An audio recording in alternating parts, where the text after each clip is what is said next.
Hello everyone, evening এ একটা mini ব্লগে তোমাদের সকলকে ওয়েলকাম। সন্ধেবেলায় সবার মতো আমার বাড়িতেও সেম সিনারিও চলে। পড়তে বসানো, প্রচুর সিলেবাস, পুজোর আগে এক্সাম, তাই এই সময়টা একটু প্রেশার থাকে। সন্ধেবেলায় আমার বাড়ির ব্যালকনি থেকে পুরো শহরটা ঠিক এরকমই দেখতে লাগে। এখন আকাশ কখনো মেঘলা, কখনো পরিষ্কার, আবার কখনো বৃষ্টি। এই তো একটু আগেই এক ফসলা বৃষ্টি হয়ে গেছে। ওদিকে সন্ধে হয়ে গেছে, একটু ফ্রেশ হয়ে সন্ধেটা দিয়ে নিলাম। কিচেনে গিয়ে দেখি আমার কিছু জিনিস ফুরিয়ে গেছে, সেগুলো অর্ডার দিয়েছিলাম, সেগুলোও এর মধ্যে চলে এসেছে। আজ যেহেতু বৃষ্টি হচ্ছে, তাই ভাবলাম একটু চায়ের সাথে তেলে ভাজা বানাবো। অর্ণবের প্রচন্ড প্রিয়।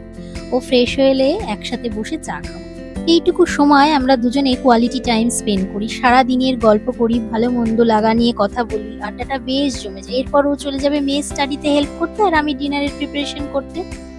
তোমরা কারা কারা সন্ধেবেলাগুলো কিভাবে স্পেন্ড করো আমাকে কমেন্ট করে জানাতে ভুলো না কিন্তু। তোমরা ভালো থাকো, সুস্থ থাকো। তোমাদের সাথে আমার আরো গল্প হবে নেক্সট ভিডিওতে। ততক্ষণের জন্য টাটা।